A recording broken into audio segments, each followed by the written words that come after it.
Okay? I'm not as much on the strokes. What? Footwork? Part of it. That's true too. You have to know what, but he works on that very well too. But understanding, I'm more like the word foundation. His understanding of the base game, we all work on technique. We work on all the fundamentals and footwork. I proved the most when I was working under him. There's two things that make a person's base game. One is your strength when you hit the ball. How's your balance? How's your core? How strong are you when you're going to hit the ball? And that's what most people teach. And just to let you know, how many people know the history of teaching who Tom Stowe is? Okay, that's someone everybody in here should know who is.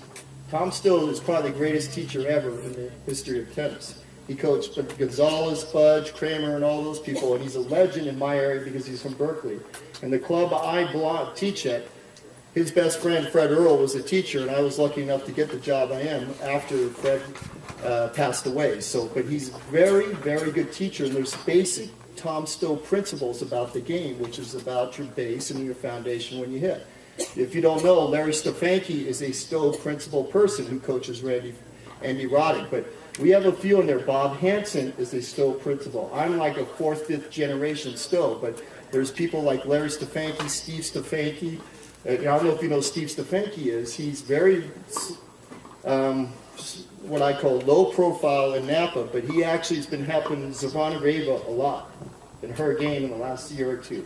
And so there's a lot of people who do this situation, but he's really basic, is understanding basic fundamentals, but the foundation, the base, is not necessarily when you hit the ball.